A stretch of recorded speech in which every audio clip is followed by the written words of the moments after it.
Ready for an adventure? Today, we're diving deep into higher education in Sierra Leone. We've got this awesome book, Sierra Leone Higher Education at the Crossroads of Change by Professor Kosonike Koso-Thomas.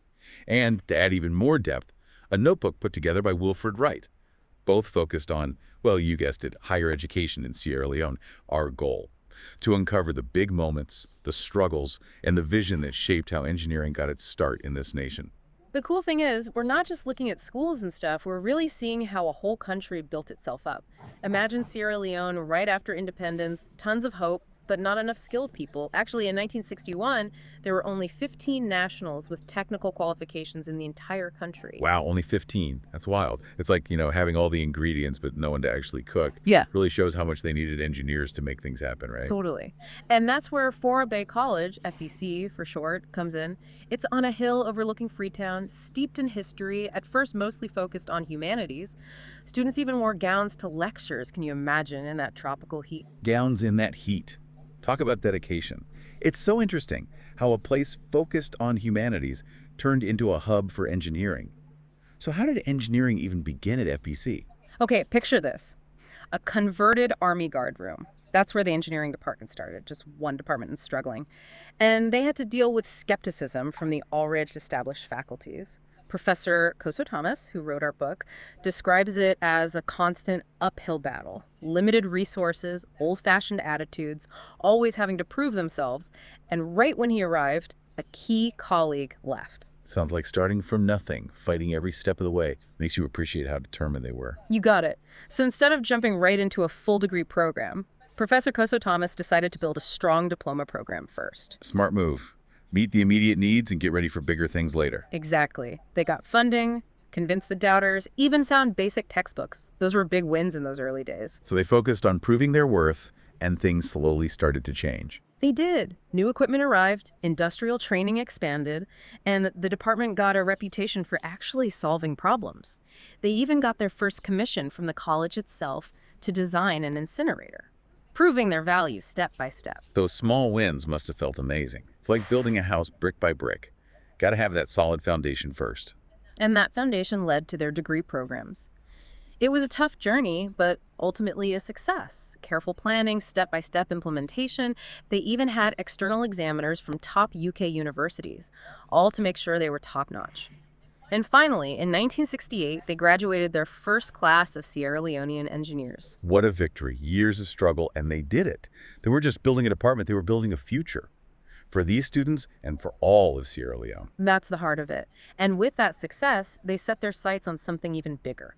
A whole dedicated faculty of engineering. This wasn't just about a new building, it was a statement. They wanted to be a national center for innovation. Saying loud and clear that they were serious about homegrown expertise. I can just imagine those faculty board meetings, the arguments for local talent, and finally, that hard-won approval for the Faculty of Engineering. This win was all about self-reliance. Sierra Leone was ready to grow its own engineering talent and shape its own future. Really shows what you can do when you don't give up.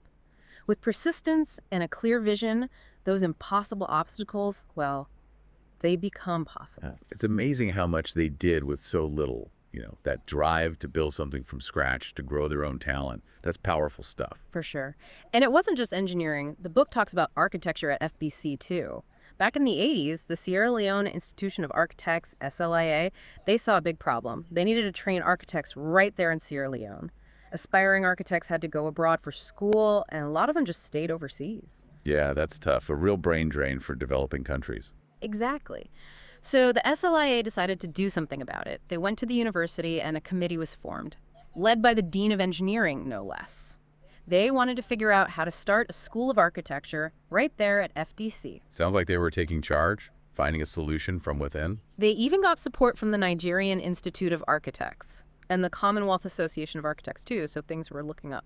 International support, that's great. But I'm guessing it wasn't all smooth sailing. Well, there were delays, funding issues, the usual suspects, even some skepticism from the International Union of Architects. They weren't sure a successful architecture school in Sierra Leone was even possible. Sometimes it feels like those outside perceptions hold things back. But the SLIA didn't give up, right? Oh, they kept at it. And eventually, they convinced the UIA to back their vision. By 2005, they had a full proposal ready. a 4-year Bachelor of Science in Architecture, followed by a master's program. The Faculty of Engineering was even going to become the Faculty of Engineering and Architecture. Wow, that's dedication. So what happened? Why didn't the School of Architecture happen? Well, they found space for it within the engineering department.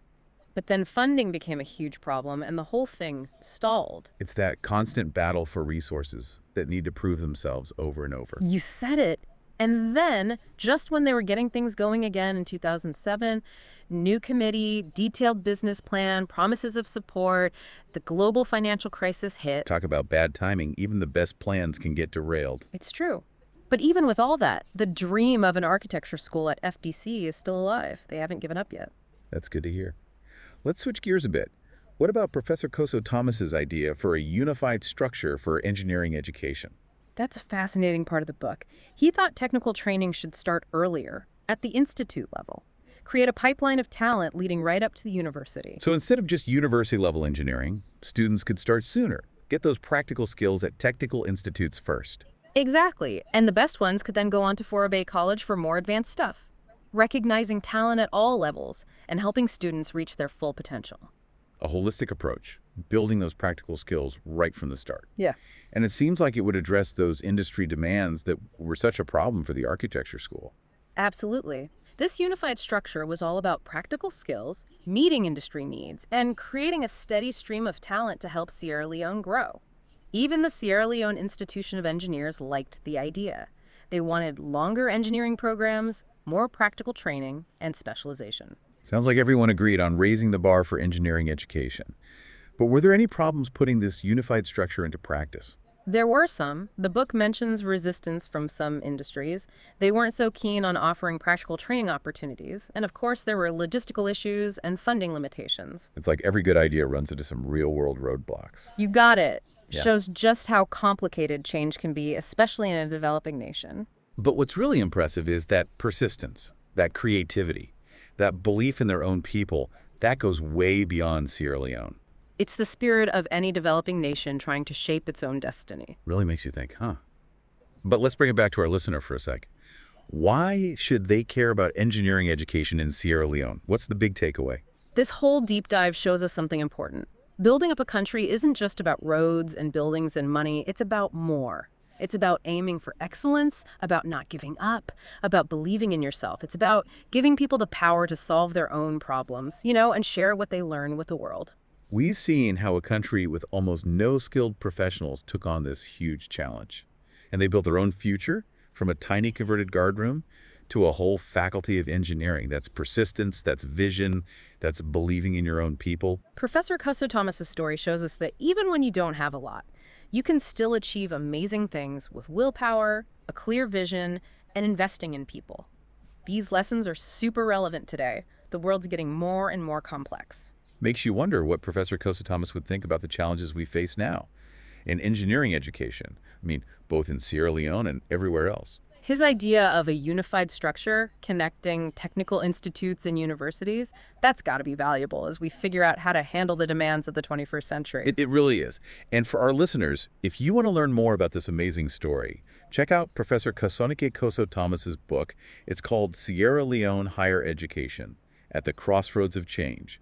You can find it on Amazon. It's a really good read. It leaves you feeling hopeful about how education can change lives and whole countries. From that humble guardroom to a center of innovation, exploring Sierra Leone's engineering journey has been fascinating. It's a story of resilience, vision, and an unwavering belief in building a brighter future through education. Until next time, keep exploring, keep learning, and keep diving deep.